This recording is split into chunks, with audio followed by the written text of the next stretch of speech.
We're back. Okay, so aside from Mount Fuji, pwede rin kung mahilig ka, gusto mo makita yung Tokyo sa gabi, pwede ka magpunta ng Tokyo Tower, which is nasa may Roppongi Hills, or the Tokyo Sky Tree, kasi si Sky Tree yung latest nila na tower na mas mataas siya sa Tokyo Tower. Yun. Ano pang masasuggest mo? Well, sa akin, aside doon, yung kainan. Natanda mo yung Oh, in-sprayan tayo, nagustuhan ko yung experience na yun, di ba yung table na yun yung nakaupo ka sa papag? Maganda yung oo. ganun eh. Saan na ba tayo nagkumain nun? Maganda yun kasi nakakaaliw. Osaka yan, Parang, hindi naman Tokyo. ah, Hindi na Tokyo ay, din pala oo to. nga, Yeah, parang nililito mo na rin ako. sorry. Tokyo nga, Tokyo. Oo. Tapos yung, no, meron pa siya yung pa-cheat. Paano yung cheat? Kasi iba yung cheat, di ba? Kag ginaganon natin. Ano ba yung sa kanila? Ganun yata. Parang, Oo. or Oo. something. Oo. Oo, yung Tapos after mo hindi. kumain, dahil nga puro parang sizzling yun, ang galing din na, no, na alam nila yung amoy mag-i-stick sa'yo. So, pagkalabas mo, inis-sprayan ka nila. Sprayan. Parang conscious sila sa magiging ano, Mm. after mo kumain. Masarap din yung ganung experience na parang kumakain ka nung local cuisine nila, tinatry mo in a manner na in a traditional manner, hindi yung sa tables na na normally na ginagamit natin eh. Tapos pag kumakain kayo, parang feeling mo na rin na one with the nation ka sa kanila eh. Kasi feeling mo, ganun ka na rin kumain. Ang hindi ko pa natatry pala, yung mag-i-sleep kayo, ano yung bed nila, na-try nyo yun eh. Parang meron kayong pinuntahan na yun yung beddings nila. Parang gusto ko din yung itry. Futon. Oo, yung ba yung parang Ah, nasa straight lang na ano? yeah. Oo. Oo, Nasa mababa. Oo. Yeah. May gusto mga ko ganun. din yun. Yeah, yeah, magandang experience din yun. So, aside sa mga places, food, shopping, paano naman yung visa application? Ayan. So sa visa application, sa akin nung time na yun, single pa. So majority kasi ng mga visa ko, I preferred using an agency. So it could be a preference kung saan kayo mas gamay. If you can do it DIY, siguro. Pero for me, majority, nagtatap talaga kami ng agency. So in that case, hindi ko na rin promote because this is not a sponsored video. So, Yeah, right. R. Right. Letter R So ang you can't simula. apply on your own. You can't apply on your own Mm. sa Japanese embassy. They So require talagang talaga kakailangan mong ng, mag-agent. yes, Okay, so makes oo, sense. Yeah. required talaga. Hindi na sila tumatanggap ng personal application. It has to go through the agency, yung accredited agency nila. So maraming mga Okay. accredited agency. So search lang nila sino yung mga accredited agency. So, yon. Ano ba yung requirements usually? So you have to fill out siguro form? I don't know eh. Itinerary, your Oo. application form should have itinerary, you have your certificate of employment, and you have to show your Bank proof of income, certificates. Yeah. ITR, bank certificate, and that's it. Picture. And Yung siguro ang picture. best ano dun Nandun naman is yung ano eh. Yung, before nandun naman yung kayo, requirement nila. tama. Kung nagpa-process pa lang ng visa, do not book your flight. Huwag muna kayo mag-ano. Tama, ito yun, di ba? Na, hindi ka dapat muna mag-book ng flight unless nakuha mo na yata si visa or baliktad ba? Napag-ano Ako ko kasi lang. I Dapat book bang, like, kailangan bang mag-book? Requirement ba dun sa visa processing? hindi requirements sa visa processing. Pero Okay. meron kasing mga nabibili na booking na mura lang. Ay, Tapos naka-hold. you can Oo. cancel anytime. Like you can buy it for 500 pesos. May website na ganyan eh. Pwede Alright, kang yeah. bumili. Um, para lang for the sake na ma-proof of your flight. Pero ako kasi, nagbubook ako. Kasi minsan kumukuha ako ng mga promo. Yep, oo. So, sabi ko pag nag-deny ako, magre-reapply na lang ako. Pero so far, hindi naman ako nag-deny. So, because pina-follow ko lang Tama. yung requirements. Saka mag-apply ng maaga para mahaba yung time mo just in case ma-deny, re-apply lang. Yun. So, siguro yung quick na ano dun eh, ano bang i-apply niya? Would be a single entry ba or mas preferred na multiple entries? Pag first timer, talaga single entry. They don't Mm. usually give multiple entry pag first time traveler. Pero And yeah, at that time nung nag-apply ako, I didn't walang parang choice kung single or multiple entry eh. Sila yung nagde-define. Sila yung nagbibigay eh. Pero they gave me, since yung second time ko na mag-apply, they automatically gave me a multiple entry visa. okay. Alright. So, But, yun nga din, mas less hassle kung nasa multiple ka na with the assumption na talagang babalik ka nga naman. So, may intention ka talagang babalik. Edi, kung i-grab mo na yung multiple entry na visa. yeah. Oh, di ba? And isa pang so, meron ka ng visa. So, assuming it all goes well, na-approve na yung visa mo, ano pa bang So, nakabook ka ng Budget. flight, you look for How much your is the budget? accommodation. Ano bang how normally much go is the to budget first? Accommodation. budget, no? Yeah, the budget. Magkano ba budget natin? Sandali. Meron akong Excel niyan eh. Oh, really? Yeah. Kasi, Ako din, may ganyan ako. Pero ganyan. Yan ang mga mas madali. applicable ngayon yung budget ko kasi nagbago na yun. Oo, May inflation, tumaas na. Pero usually, just to give you an idea, like McDonald's, if you wanna buy food, so like 700 to 800 yen. So how much is that? Like say 400 pesos. One meal at McDonald's. It's a full meal burger with fries and drinks and all yun. Okay. Sa amin naman, ang strategy namin sa meal, so we usually book accommodations na may breakfast. So para ang ano mo na lang is either you go for lunch and dinner kung saan na lang and some snacks in between. So usually ganun yung routine namin. Kumukuha na kami ng pero para sa inyo ko yata natutunan yung nag-grocery tapos magluluto na lang.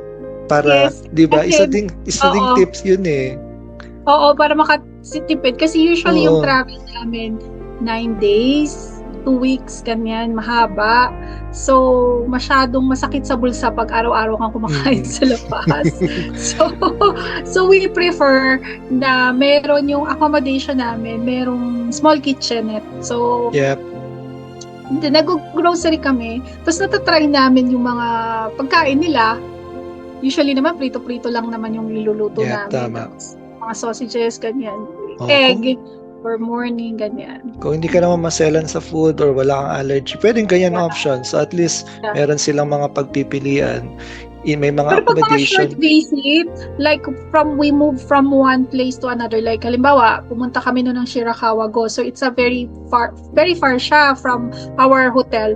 Hindi na kami makakabalik. So ang ginawa namin, nag-reserve kami ng hotel na malapit dun sa lugar para after the travel, dun na kami matutulog. So, yun, pag mga ganun, syempre, kasama mo na yung breakfast sa mga sa reservation mo. Ang hirap ng one night ka lang doon, tapos may pagluluto ka pang gagawin, di ba? Tama. Hindi mo na Tama na-enjoy. naman. So, depende din nga sa intention ng travel ninyo, kung anong kasama sa itinerary. If it's a long one, siguro budget-wise, mas maganda nga yung approach ninyo. Then, ano pang hindi nawawala dyan? Usually, we bring yung sa Wi-Fi kasi we play the game eh. So, gusto namin may connection kami on the go kahit nasaan kami. So, sa case namin, we ordered this pack. Hindi na natin din sabihin ng brand kasi hindi naman sponsor, pero beke naman kung gusto ninyo. So, dino-order na namin before pa kami lumipad to any destination. We have this gadget that gives us internet access kahit nasaan kami. So, it's very reliable siya at nagiging, sa case kasi namin kapag tinatamad mag-train or something or pagod na sa kakalakad, we normally book na lang ng sasakyan na pupunta ko na saan sa amin kasi we're traveling with kids, so mas practical sa time na yun na meron kaming mga handy access sa mga online na apps and the games because we play as part of our travel. So yun, we bring that beforehand. So ina-arrange na rin namin yan aside from the visa, accommodation. Sa accommodation namin, we see to it na in a way, walking distance na siya sa mga tourist attraction kung saan kami intended na pumunta para either kung malapit na access sa train station or walking na park. Yan yung mga ginagawa din namin. Tama yan. Oo. And wag nila kalimutan, no? Merong mga budget passes si Japan, like the JR pass. JR is yung ordinary train nila. Yeah. So meron silang mga 3-day pass, 5-day pass na you can ride all you can basta sa JR yung gagamitin mo. Na So yun lang. So ipapakita mo lang yung pass na yun and then you're free to go for 3 days or 5 days. Pabalik-balik ka dun. So gawin mo na lang yung itinerary mo na lahat ng pupuntahan mo JR. And then if may mga areas na kailangan mong gumamit ng subway, meron naman silang Metro Pass, mga 1-day Metro Pass, ganun din, ride all you can, like all you want din, or 2-day Metro Pass they have. So you just have to really do a research para i-map out mo kung saan ka pupunta, tapos saka i-plan mo yung mga gagamitin mo na train papunta dun sa mga lugar na, yung mas mga attraction areas. Kasi kung hindi mo yun gagawin, medyo pricey din yung train kasi i-charge ka sa local. Aside kung bibilhin mo yung mga passes na to, this is really a discount pass only for tourists. Yung mga locals hindi pwede gumamit ng mga ganyang passes. Tama. Papakita mo pa yung passport mo eh. And parang there sa are airport mo yata stations, kukunin. sa airport or sa Tokyo Station, I think, may mga certain stations lang na mag-i-issue so ipapakita mo yung passport mo. And then also, pag nag-shopping ka pala, another budget tip, pag nag-shopping ka, you can get GST refund. Tax-free. So, I think naalala ko, ano yung pangalan ng malaking building? Don Quixote Don ba yan? Quixote. Oo. Maghihingi ka. You have to show lang naman yung passport mo. Makikita nila yung visa mo. Tourist ka nga. So, there, bibigyan ka. Mag-apply sila ng discount. Yun. Tax-free. Meron pa pala akong naalala. So, meron kaming pinuntahan aside dyan sa Don Quixote. Diyan, yun ang mga kagustuhan ng asawa ko naman eh. So, yan ang isa sa mga happy place niya pag mamimili. Oo, di ba? Parang typical sa kanila. Happy. Tapos yung kung may anak din kayo, magandang experience yung parang cup noodle ba yun? Cup noodle museum? Misen ramen cup noodles. Tapos Osaka.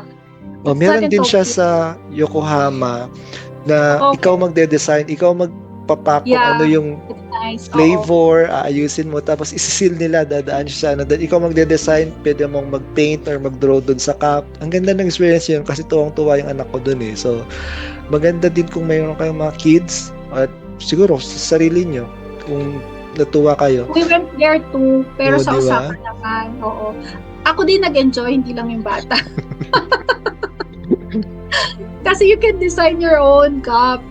Masaya siya. Tapos makikita mo kung paano ginagawa yung ramen. Alam mo, masama, di ba? Ramen, hindi yan maganda sa katawan. Pero makikita mo talaga na fresh yung mga ingredients yung nilalagay nila. Di ba? Yun. Yung mga dry, dinadry lang siya. Kaya, di ba? Dinadry lang, like yung mga seafood, dinadry siya. And even the vegetables, dry na dry. Kaya, kala mo lang, sabi mo ay, hindi to maganda sa kalusugan, pero may process lang sila ng pag-dry, tapos once nilagay naman ng water is babalik siya sa dati niyang itsura. Dehydrated na mga ingredients. Dehydrated lang, yeah. Maganda nga yung experience na yun. Fun. And they also have the Universal Studios.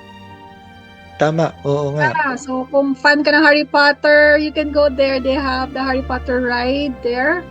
And ang dami. I still have yung mug. Meron dito eh.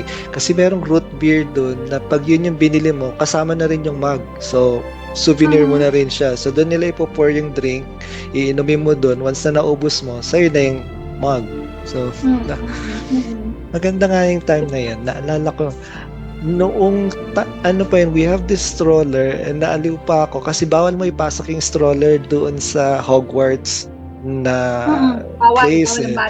Oo. Well, pwede naman dala namin siya kasi yung may parking ng stroller. So ipapark mo na doon. Alam mo yung typical na notion na iiwan ko yung gamit ko dito baka mawala. Pero hindi, parang dun sa time na yun, pwede mo lang iwan and kamante ka na pagbalik mo nandun pa rin. So iniiwan talaga din. Madami ding mga nakapark na ibang stroller eh. So nakakaalo yung experience na yun na hindi siya typical, at least para sa akin. Kasi nandoon pa rin yung parang feeling na baka mawala. So, Yeah. andun yung ano mo ngayon. Ano bang term doon? Kampante ka yun. Yun yung nasabi ko. Ay, may naalala pala ako. Yeah? Nung pumunta kami sa Odaiba, kasi pupunta kami ng yung malaking robot sa Odaiba. Oo, tama. Na, pupuntahan namin yun. Tapos meron silang, I don't know kung event or something, na pinatry nila sa akin sa iPad. Sabi ng babae, I just choose the color, tapos mag-change daw yung color ng building. So, ang galing. Nag-change ako ng pinalitan ko yung color sa iPad. Nakakonect siya dun sa ilaw nung building. So, yung building mismo, nagpalit-palit siya ng kulay. Depende dun sa pinili kong kulay. Oo, Sobrang, Odaiba. Nandiyan yung life size na may Gundam. amazed na amazed ako. Paano niya nagawa yun? Meron kang denial lang na number or may in-install kang Oh, app? my iPad, there's an app. Yung iPad, binigay niya sa akin, sabi niya, just choose whatever color you want. So, nag-press ako ng mga color. Yung iPad, nandun yung building. Yung itsura ng building. Tapos, yung mga glasses, yung window. Tapos, pinili ko yung mga kulay. Tapos, sabi niya, look at the building. Nagbago-bago na ng kulay yung mga windows ng building. So, parang, ang Paano galing kung ng mga tao na to, ha? Sobrang parang na-amaze ako doon. Parang, paano nila nagawa to? paano kung may kasabayan ka? Di anong itsura ng building? Nag-rainbow? No, you can do it like one at a time lang. Hindi siya... Okay. So siguro may period of time na ikaw lang dedicated na pwedeng mag-control. Yes. Kinokontrol nila. So pag pinines mo, ewan ko kung saan may monitors or whatsoever, tapos change siguro nila yung kulay. Pero nagbabago. So, pinalitan ko, ginawa ko purple. So, naging purple yung buong building. So, parang amazing, di ba? Yun lang. Parang, yeah. Kaya sobrang nakaka-amaze sa Japan. Agree. So, aside from budget, we did the visa application. Ano pa yung mga tips natin pag to-travel in Japan? Pagpapalit. So, magpapalit ng foreign exchange. So, normally saan mo siya ginagawa? Sa Philippines. Oo, tama. Do you go to a bank or sa black I market? buy sa mga authorized money changer. Okay. You can go to a bank to buy. You can't buy. You can only get US dollar from the bank. Kung meron kang US dollar account, you can withdraw money. But you can't go to a bank to buy. You can? Yep. Now? Kasi yung ibang currency namin sa bank namin siya pinare-reserve. Mas parang meron ka dapat type of account sa kanila. Yeah. Para ewan ko, siguro basta may bank na nag-offer, hindi na natin kasi hindi din niya in-sponsor I didn't know. Pero yung bank ko sa Philippines, they can only give me like US dollar because I had the US dollar account. But other than that, you need to provide proof. Yung nga lang na magta-travel ka. So we normally just print yung flight itinerary namin. Then makakakuha kami. Well, normally nire-reserve. So bibigyan ka nila ng date kung kailan available yung funds. So, mas sa amin, ganun namin siya mas pina-prefer. So, we do it way ahead of time para hindi stressful. Right. And then, normally, my wife has this special wallet. Ang laki niya eh. So, parang kahit ano yatang currency, magkakasya doon. So, general type of wallet sa pang travel. Yeah. Tapos, syempre, yung mga passports, parang kaya mo na rin yatang ipasok doon eh. Para all-in-one na sa isang packet niya inaano. Then traveling nun, mas nagiging easier siya kapag you plan ahead. Do it ahead para hindi kayo magka-cram. And normally, yung mga flights, accommodation, they are way cheaper when you do it way ahead than your you do a flight na parang tomorrow na agad, parang. So yun yung isa pang tip. I would say also, travel light. Kasi ang daming lakad. Prepare yourself sa lakad-lakad. Hindi lang yung lakad na diretso, marami akyat, baba, hagdan, sa mga train, sa loob ng train. Imagine minsan yung mga subway nila umaabot up to 5th level. So bababa ka, minsan hindi gumagana yung elevator Yeah. or nuan, so you have to use the escalator. Kahit pa naka-escalator ka, ang pagod pa din bumaba hanggang 5th level. Or syempre, galing ka sa subway, aakyat ka naman. So taas na aakyat mo. So, kakapagod siya. Speaking of travel lights, sa tingin ko Yung it shoes depends. pala, It maganda depends gamit. dun sa laki ng or dami ng mga packs or yung size ng family ninyo or kung ilang kayo. Kasi normally if you travel with kids, talagang sila yung mas marami pang mga damit na kailangan, Oo, totoo. maraming karga na kailangan extra na idalin para sa kanila. And usually if you have a wife na love shopping, normally ang ginagawa, there's an empty bag na yun na yung dinadala din namin. So, you bring an empty bag, tapos usually pag umuwi na yun, may laman na yun. So, yun yung Oo. allocation niya. It's part of Marami the din namang travel Kasi, right. Marami din namang mga doon. Parang ukay. At ang ganda ng ukay nila kasi quality yung mga products na benta, hindi yung mga lumana. Parang magaganda pa rin. Slightly used. So, it's good din mag-shopping. Yes. tama. Usually yung mga kids din, parang may mga unplanned. Normally, nag-allocate na ako ng budget for that So, sinasabi ko ito yung food, then meron silang shopping. Kasama na talaga yun kasi parang it's part of the travel experience na Sa akin personally, hindi talaga ako mabili sa sarili ko. Masaya na ako na ang ginawa ko, namulot ng bato, nagpadala ng postcard. Yun na yung yun na expense na Then the rest, masaya na akong makita silang masaya. Yes, ako din, hindi ako magastos pag nagbabiyahe. Masaya na akong nakapunta ako kasi yung experience talaga yung pinunta ko hindi talaga para mag-shopping. Though in some rare occasion, I would buy a souvenir. Dati nga mug, tumbler, but or a bag, a small bag or whatsoever. But now, parang hindi na talaga kasi mas gusto ko lang talaga experience lang. Siguro yung magkape lang, syempre coffee pa rin. Makapagkape lang and all, that's okay na. Oh, speaking of coffee, they have this all anywhere. Marami silang vending machines. Isa yan sa nagustuhan ko.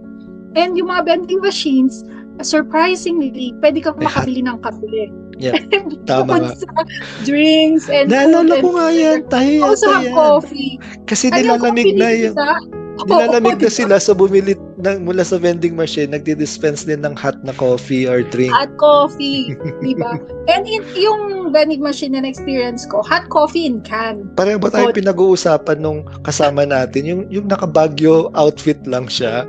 No, it's a different thing. I myself tried the vending machine and I bought the coffee in can na parang nagulat ako, ay mainit yung coffee.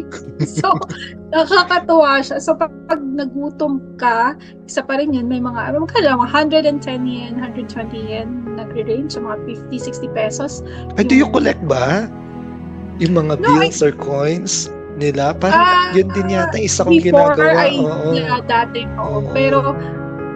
pero kasi parang hindi ko na siya na-maintain, so hindi ko na malaman kung nasaan sila, nawala na sila kahit ko na ginagawa. Yun. Tama, yun nga lang yung risk dun. At times kasi, na-phase out yung ibang denomination. So, siguro kung may collectors na namimili din, pwede mong ibenta at a higher price. Yun lang siguro. Pero if you're a collector yourself, you might as well keep it for yourself. So, pero nasa'yo na rin. Siguro darating yung time lang, dadami siya. Siguro, you have a way of managing it. Meron kang album siguro. Parang aside dun sa mga pictures and videos na tinake ninyo, pwede mong balikan din as part of your memory itong mga collections mo Oh, yeah. And ito mataas naman ang value nun kung talagang collector ka. Yeah. So, ano pa ba yung mga... Yun. Ako talaga, ma-recommend ko sa kanila. Basta pag sa Japan kasi very polite yung mga tao. So, observe natin, mag-follow ng rules kasi mahirap you're in Definitely. a different country, follow the rules. So just observe what the locals do and do what the locals do. Simple as that.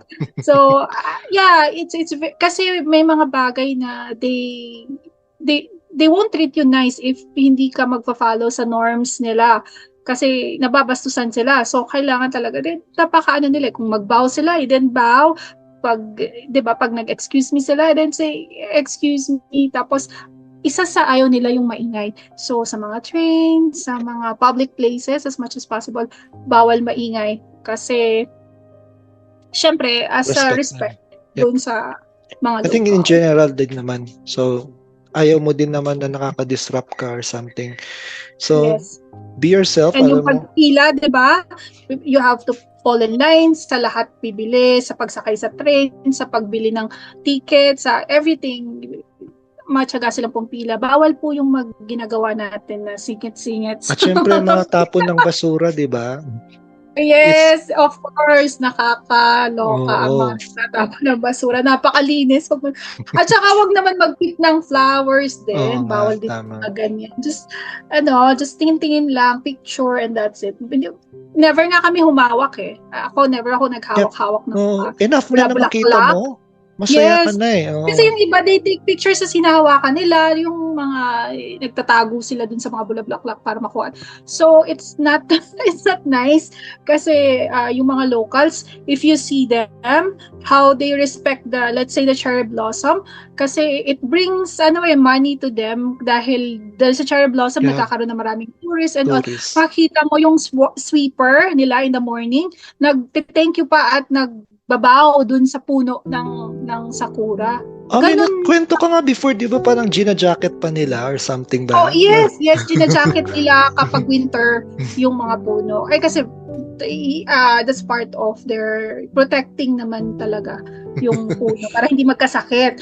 Pero yung ibang level talaga ng respect, yung ginagawa na nagganun baw-baw pa yung yung street sweeper dun sa puno ng sakura pag nagwawalis siya doon sa paligid. So, yun doon pa lang malaman mo na it's like parang sacred sa kanila yung mga ganun. So, kung puputulan mo lang ng branch or kukunan mo ng bulaklak, sila sa atin parang normal lang naman ako pumitas ng bulaklak, di ba?